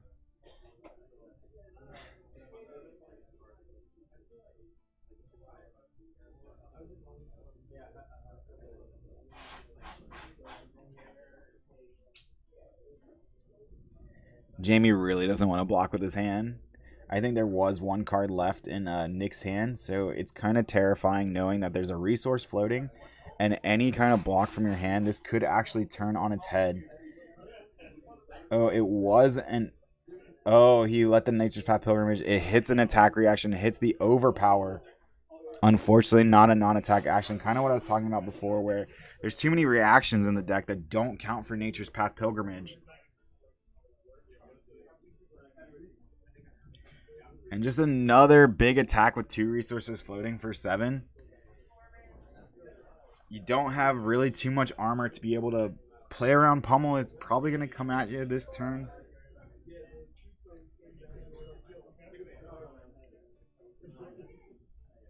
You could give up 3 cards and the gloves if you're really worried about it. Oh, but even then, that would still connect for at least 1 more. The only thing you're hoping is that maybe you block 9 here like he is. Oh, we are going to block 10. Maybe you're hoping for a red pummel. Or not a red pummel, but...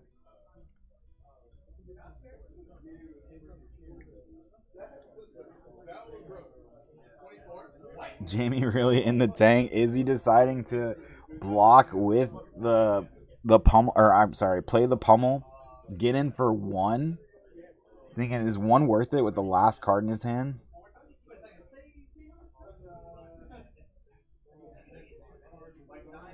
One damage does get him to 5 health, you know, just a little bit closer to lethal.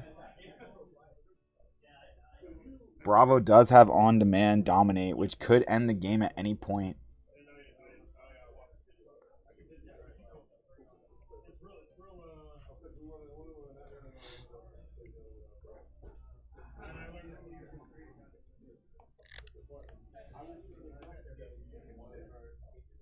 Jamie really having to decide, is that 1 point of damage worth it?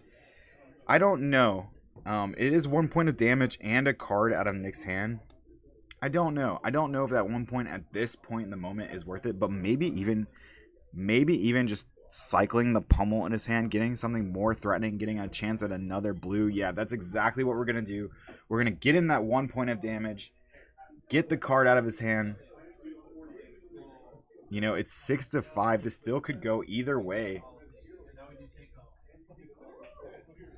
Unfortunately for Nick now, he only has 1 piece of armor left to him. That is his tunic, which is at 3. So if he does draw a Steelblade Shunt, he's not at, like, he's not, you know, without options.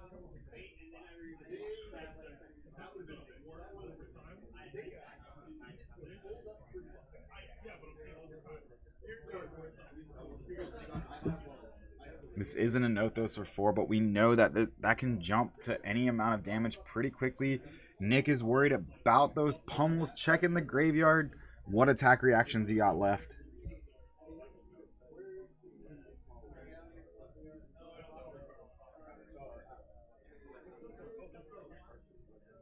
You know, kind of mapping out that next turn. Is he going to block for 3 here? Maybe take the chance. Say, hey, if I play around it, then... Nope, gonna block a full 4 here.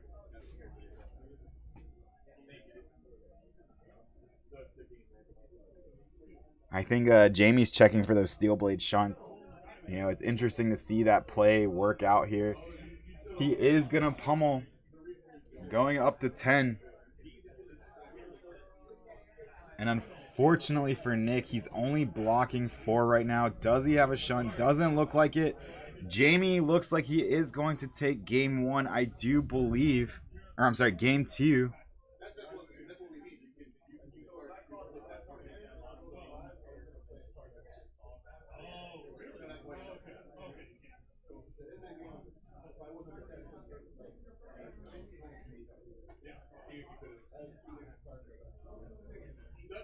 Yeah, not sure what they were talking about there, but that is the game. Nick is going to take it. Or I'm sorry, Jamie is going to take it over Nick. Great game by Dorinthia and Bravo, and I think early on in the game, people were saying, hey, I'm rooting for Dorinthia, but I think Bravo's got it. You guys were correct. Bravo is going to move up to 2-0. Probably be featured 1 more time on stream against whoever else is the 2-0. It could be Alex and Jamie. We've already seen Bravo and Phi. Maybe it's the Bravo and the Phi player. Maybe the Bravo can actually disrupt the Phi. Don't know. Gonna have to check it out. Let's go to the intermission screen.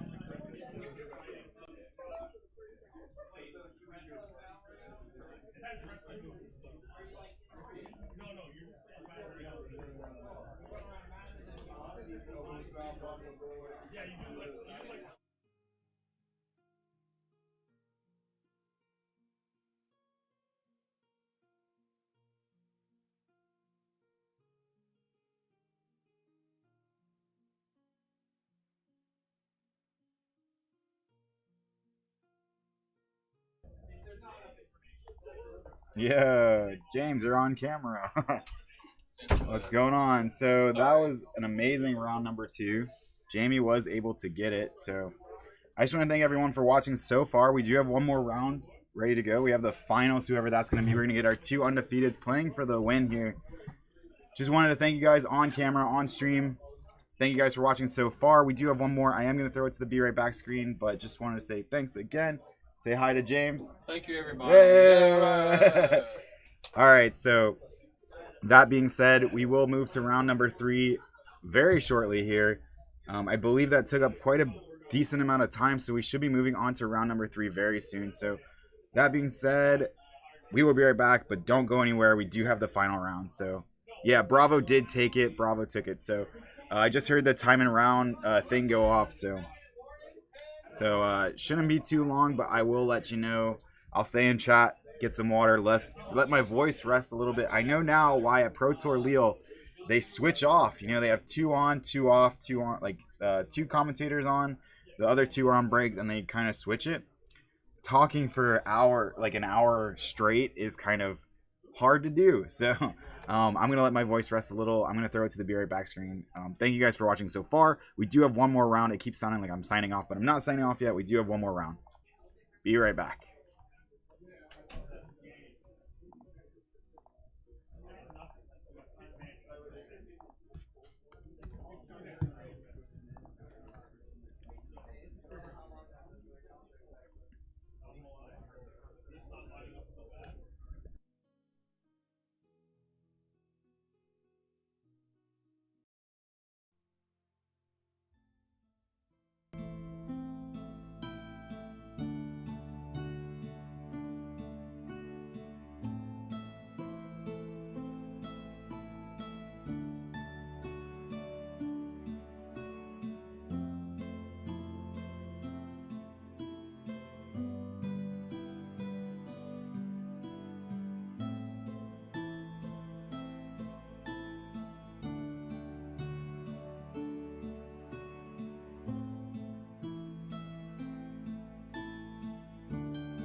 Yeah, I was thank you for pointing out the music.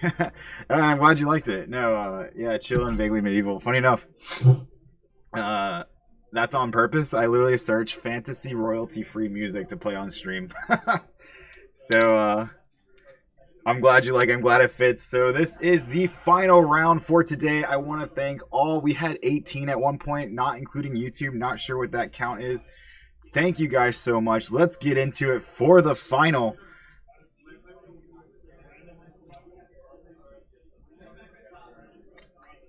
I need to get more water. Talking for 3 hours, or 2 hours at this point. Probably going to be closer to 3 hours when we're all said and done.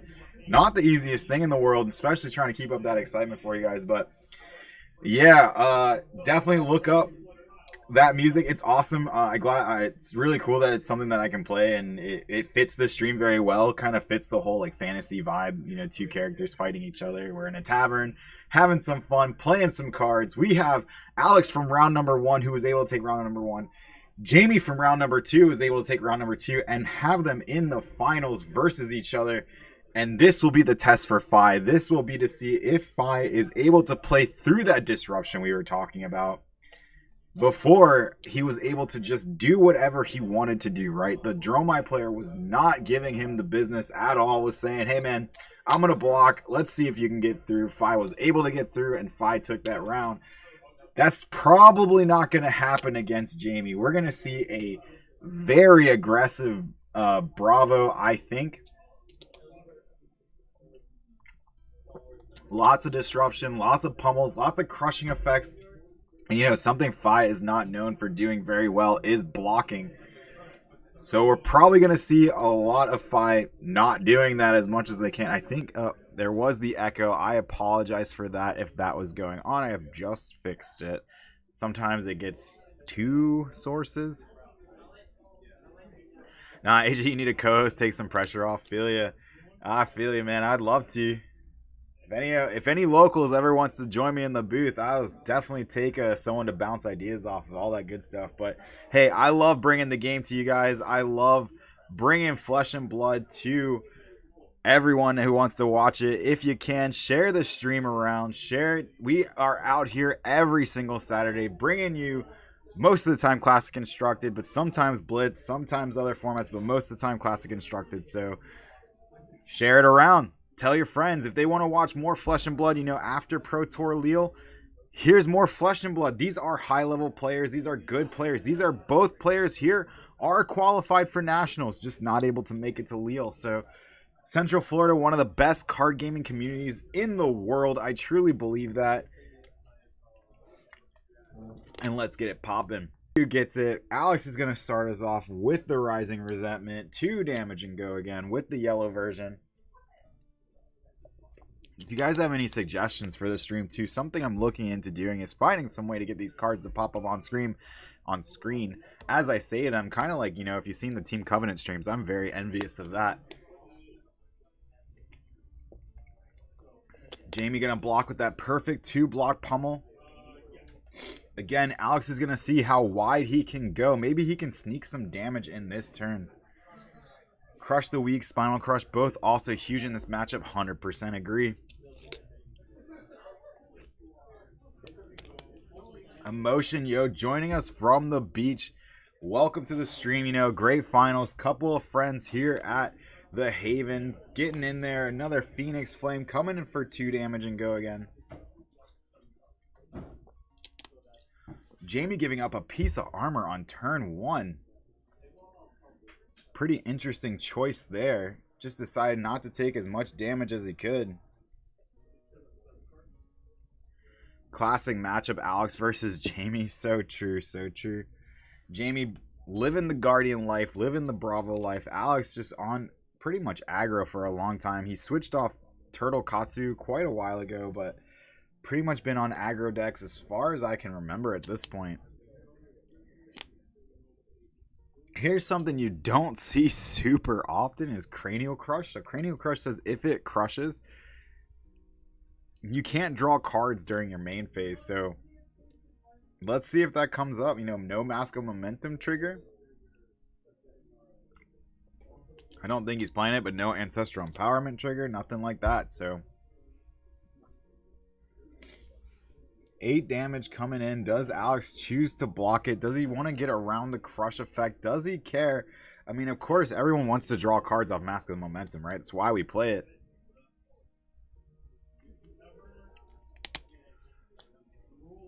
Alex did choose to come into the match with Flame Scale Furnace. Now that, you will probably never see that actually get activated for its effect. Most of the time, that 99% of the time, that is going to be just for that extra 2 block in these kind of matchups where the crush effects matter.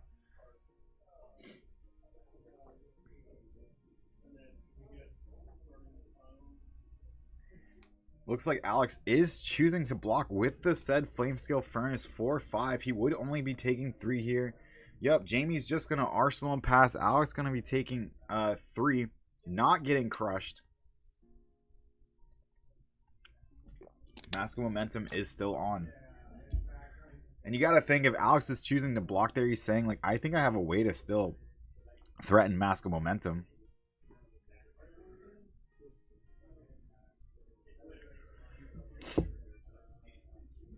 Oh, actually, this is a good point, too. It would have turned off this Art of War. Now everything makes quite a bit of sense.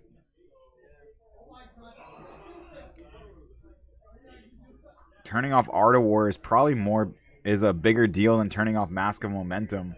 Especially when that's one of the cards in your hand and kind of a dead card. So he's going to choose the +1 and the Banish and Attack, draw 2. And just go into a Command and Conquer 4-7. And I don't know if the mic is picking it up, but he's pretty excited about it coming in for 7.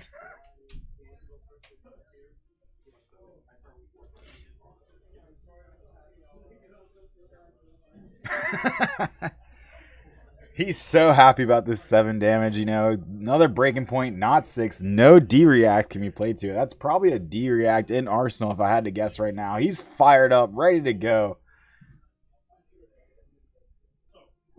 Jamie probably going to give up another piece of armor with 2 cards if I had to guess.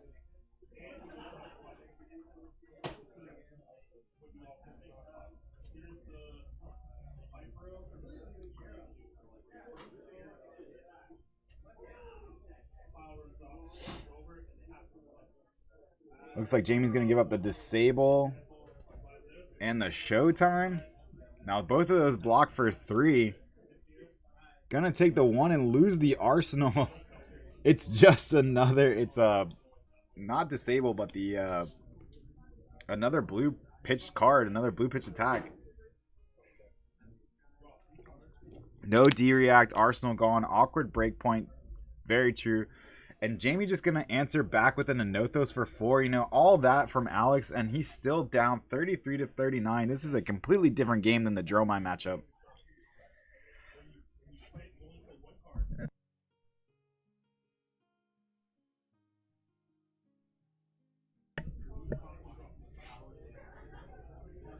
Another Art of War from Alex. Are we going to get a better turn than just CNC? Let's see what happens. Maybe not the greatest Art of War I've ever seen, but whatever. Yeah, you know, I think a lot of that was a little facetious, a lot of the energy there, but I love it. I want to see more of it. Let's see if this Art of War, you know, right now Alex is free to do whatever he wants. He's not under any crush effect, gets to go off, gets to do what he wants. Let's see, a Lava Vein Loyalty, 4-4, a breakpoint. It's getting to the point where these Art of Wars can be so impactful. 4 damage from a Lava Vein Loyalty.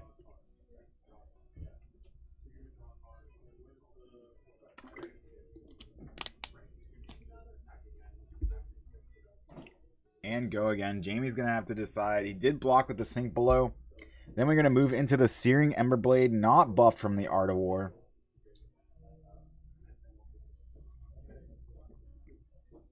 Jamie's just going to block with the Promo Macho Grande. Maybe he drew Art of War off Art of War. That is very possible. Maybe that's why he was so fired up. Just, it's kind of like pretty funny to see that happen. We see the brand with Cinderclaw coming in for 4 damage now. If you could pair this with a Belittle Minnowism, you know, the Belittle would actually be a Draconic attack at this point. Not sure if he needs it to be, but looks like he's going to activate the Phoenix Flame, or activate 5, pick up that Phoenix Flame out of the graveyard. Gonna play it, I believe. Maybe. See if that Phoenix Flame comes down.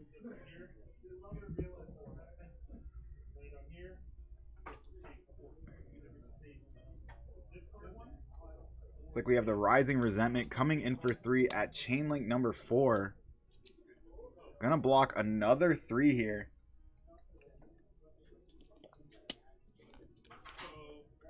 Then we're going to use that Phoenix Flame that we picked up. +1 from the Art of War. +1 from the Shuko. It is unpreventable. Though you can still block it should he choose to. Looks like he's going to choose not to. Leak 3 damage there. Go to 32. Now is losing 33 to 32. What do you got to return here, Jamie?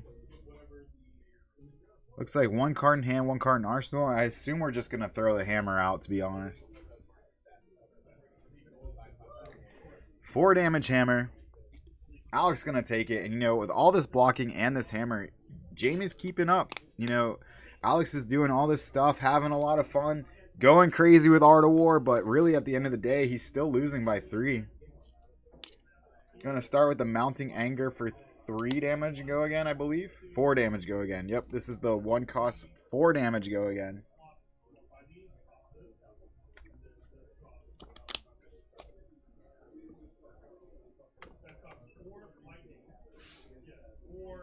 That is blocked by another Sink Below. Very efficient blocking. That is something that Bravo, in the past, you know, before we had Oldham, he was known for very efficient blocking. We're going into the Ronin Renegade, coming in for 3 damage. We now have 2 Draconic Chain Links. We're going to swing the sword with the last 2 resources floating, moving up to 3 Draconic Chain Links, making the Phi ability free if he chooses to do it now. We are not going to do it now. I believe this is another either Mounting Anger or Rising Resentment. We do have another Sink Below for it, though, not coming in. We're going to activate Phi, get the Phoenix Flame.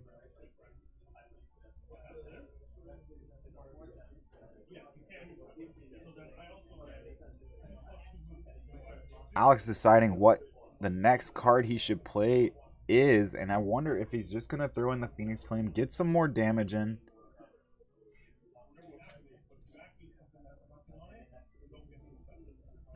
Yep, so Phoenix Flame coming in for 1 damage. Go again. We're just going to arsenal that last card and pass. Not a bad turn from Alex. You know, again, they're kind of trading in their own unique way. It's been like 4 for 4 for 4 for 4. Just 4 damage. You know, Alex is playing a lot more cards than Jamie. Jamie's blocking a lot more than Alex. He does have 3 cards in hand. What is he going to do? Is it just going to be a hammer swing? Or are we going to make a token and then swing the hammer so that we can come in for 6? Looks like that is exactly what we're going to do. Oh, actually, we're going to come in with the Disable. Disable, I believe, is the one that says...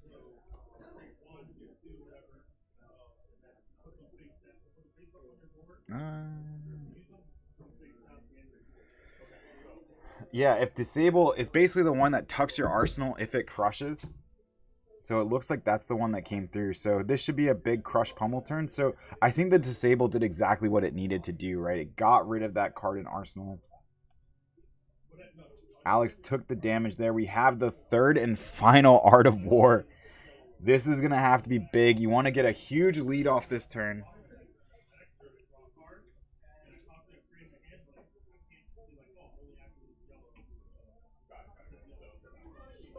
Let's see how much Alex can put into this turn. This Art of War can be worth at least 4 to 5 damage this turn. We have the Rising Resentment going in for 4 damage and go again.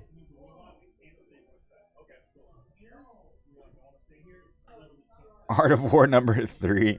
Yeah, it's pretty crazy. How does this keep... He can't keep getting away with it. 3 more damage now. Yeah, so he's got to say this is only coming in for 3. Getting a little ahead of himself. Not coming in for 4. Unfortunately for him, Art of War does not buff that. However, it does buff this Blaze Headlong, coming in for 5 damage and go again. This is the turn that Alex really wanted, and it looks like Jamie's been kind of hoping to hold on to this hand, but now he's threatening a mass trigger, and you don't want that to happen. So it looks like we're going to get the full armor block, blocking for 5. Maybe we get the Crown of Providence trigger, but if Jamie's already not blocking with his hand, it sounds like he likes it.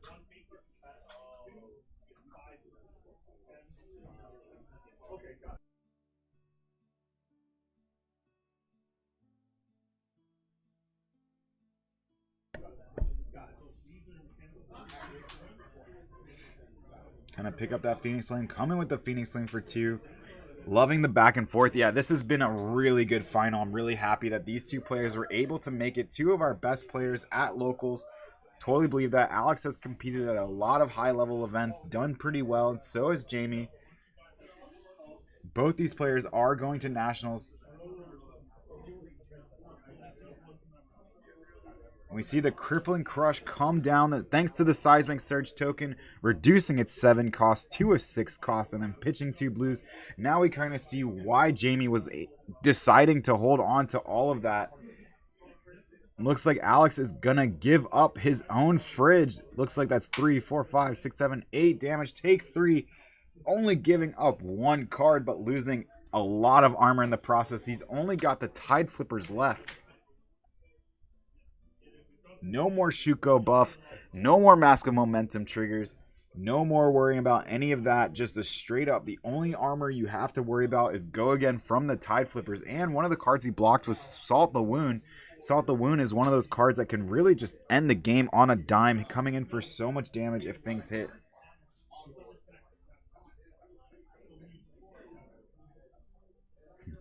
Chooses to actually trigger the Rising Resentment, banishing the card, giving it 3. Giving it 1 less cost, even though it's already free. Just something he wanted to do there. Pretty funny, but just trigger the card. Come in for 3. Didn't get enough cards out of hand, though. Totally agree. I'm sure Jamie, if you would ask him, he was hoping to get way more cards out of hand. Didn't expect Alex to give up so much armor. Blaze Headlong coming in for 4. This has been quite the card in the deck. Jamie actually blocking 4 here. I wonder if he understands. Sometimes you forget the mask is gone. But it is protecting him from himself from the Salt the Wound getting out of hand if that's what he's worried about. Now we do have the Phoenix Flame coming in for 1 damage. Alex going to clean up the combat chain. Move on to the next. Move on to Jamie's turn.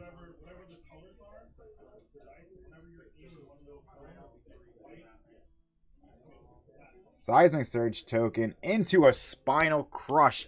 That is what Jamie has been looking for. Spinal Crush is the most debilitating effect I think you can put on any of the ninja classes. If it crushes, they do not get Go Again. And one of the biggest things is Alex does not have any armor to block with. If he wants to block this, he's going to have to block 6 from hand.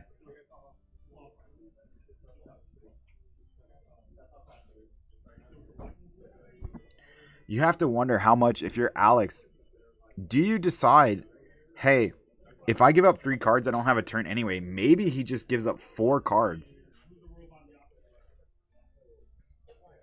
Actually gives up 3 cards, takes 2. That's one of the things about Fi is all his cards probably block for 2 damage there. Spinal Crush, eat it, Ninja Boy. Yeah, sure. That's a big one. I'm sure that he did not want to see Spinal Crush in that exact moment. Spreading Flames coming in for 3 into the Searing Ember Blade. You know, that after having to block that Spinal Crush, this isn't the worst turn from Alex. I could see Jamie taking this, but he decides not to, it looks like.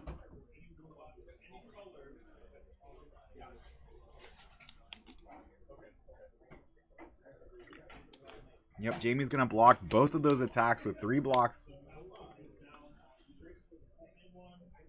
Not taking any damage. Not letting his life total get any lower. Can Jamie actually come in with something even more? A Crippling Crush for 11 saying block this one. Don't think you can. Again, the only armor he has to him is Tide Flippers, which is not block. It does have Arcane Barrier, but that's not going to come into play here, I don't think, at any point.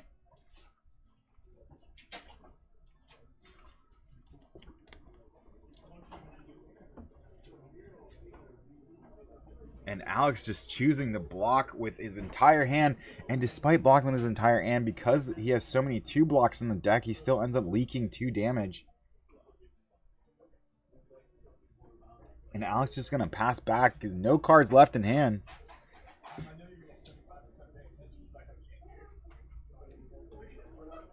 And then a Spinal Crush. So we went from Spinal to Crippling to Spinal. These are so devastating to Fi. I'm sure Jamie would have liked to see more blues there. That way maybe he dominates this attack. Get more damage in. Alex still has control despite the Spinal Crush being thrown at him. 100%. And wow, Alex actually had 2 of his very few 3 blocks in hand. 2 Command and Conquers, able to block pretty much all the damage there. He's just going to Arsenal and pass. He's really hoping that Jamie kind of whiffs one of these more debilitating turns. If he just throws his hammer. Agreed, Spinal Crush plus Dominate here. Yeah, if he could have, he would have. I'm sure he would have, but those were a couple reds.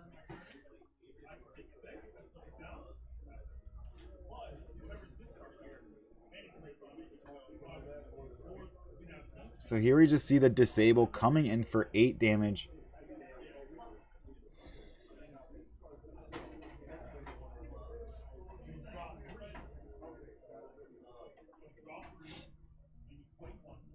Alex only going to take 3 of it. Go to 12. 9 to 12. Jamie is fighting for his life. He draws another Spinal. If Alex doesn't threaten lethal this turn, he might get Spinaled again. But here we go with the Belittle. Pitching Belittle. Showing a Ronin Renegade. Finding that Minnowism. That blue on demand just comes so powerful. Gets it when he needs it. Yep, finding the blue Minnowism. Blue on demand. And don't forget, Belittle still comes in for 3 attack. That's not anything to scoff at.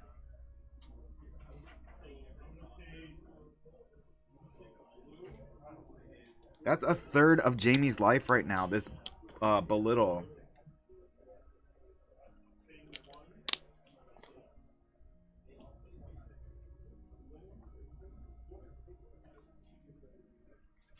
I'm telling you, this final has been amazing to watch. You know, there were a lot of good games at Pro Tour Lille, but really, outside of the commentating being world class at Lille, I think this game, as far as content, has been just as good as most of those matches that I saw today.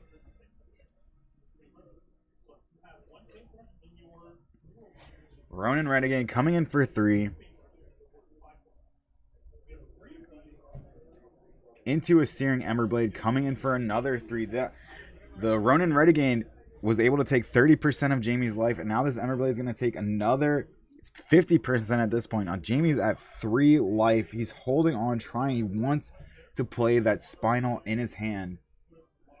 He's going to give up gloves to block the 1 from the Phoenix Flame. Into a Lava Burst. Unfortunately, Jamie, you are not going to play that Spinal Crush. Looks like we are just going to block here. Not allow that damage to kill us.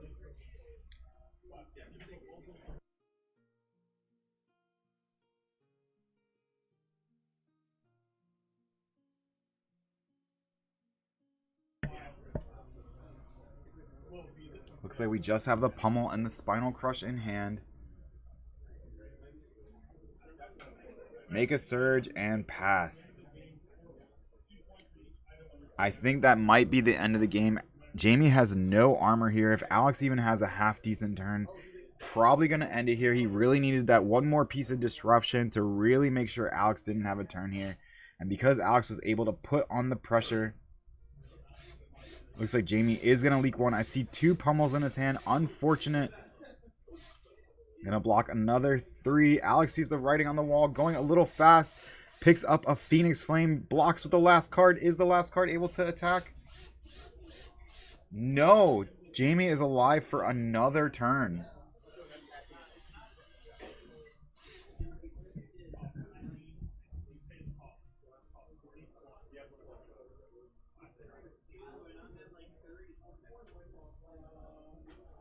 So Jamie does just have to draw and pass. Alex does move into his next turn. Pitches Assault the Wound into the rising or mounting anger. 4 damage and go again. Is a breaking point. Yeah, especially when he was having to pitch red cards for any of those big crushing effects. That was probably the swing there. He needed to pretty much switch one of those.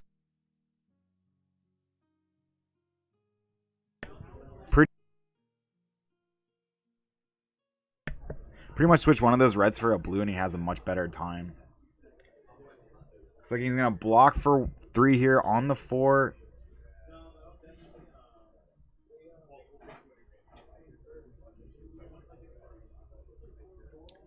Coming for 4 again. Jamie has to block with a D-React, get 2 cards out of his hand. Blocks for 3. If Alex can get the Phoenix Flame, swing in, that is the game. Alex will be your first place hero at this game. Congratulations to him. He had a sink below an Arsenal. I didn't even know he was playing that card. So good job to Alex getting to the finals, winning the game there, taking home first place. Awesome match to watch there. Pretty much one of the best finals I've seen in quite a while here at the Haven.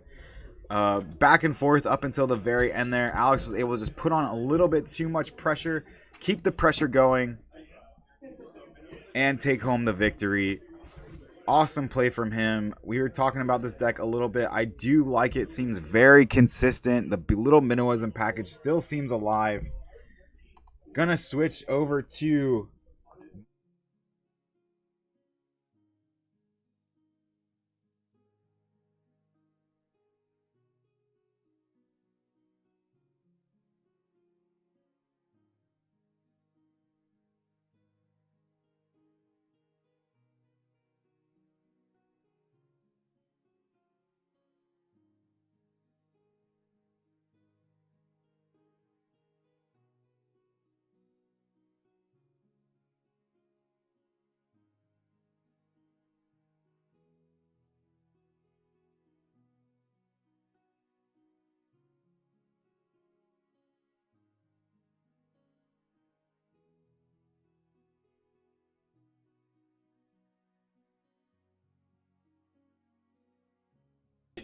There we go. that being said, Yay! thank you to Alex. Thank you for calling out the audio.